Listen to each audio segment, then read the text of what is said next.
used to kayak over to Rangitoto Island quite a lot.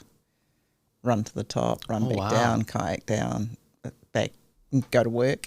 How long is that? How long would it take? A couple of hours probably. And one time I went over there on my own and fog came in and I couldn't see anything and I thought, that's fine, you know, Auckland's straight over there, I'll just start paddling. But you get out there and you get really disorientated. And then I'm like, oh, shit, I don't know where I am. I don't know which way I'm going. I hope a ferry doesn't come and hit me.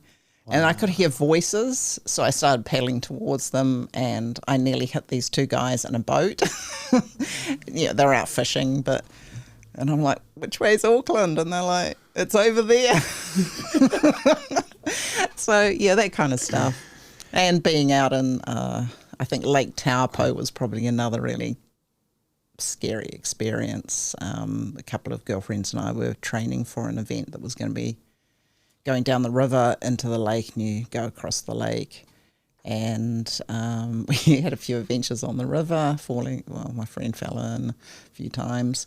And then we got out into the lake, and it was a really bad day weather-wise. And when the waves on a lake are that big that you can't see each other when you're in a trough because there's a wave in between, and you're like, where did they go? Wow. Yeah. New Zealand cares a lot about safety in the water, right? Every year there are campaigns. Like what places are dangerous? Like what are the places that we often hear about that, like, for you, someone who was working on the ground, like doing that, like the people would always be wary of? Anywhere near water is dangerous. You know, you've got to respect it because you don't have control over it. And it's like going out fishing. We always keep a really close eye on what the weather's going to be doing. You know, I've checked the weather the last 3 days. This morning, get up early, check the weather again, the wind, what the swell's going to be like before we go out. So we've got a really good idea of what's going to happen. Sometimes things happen, you know, the weather changes quite quickly and drastically.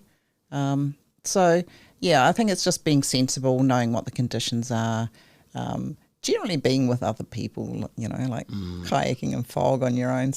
Not a great idea. Nah.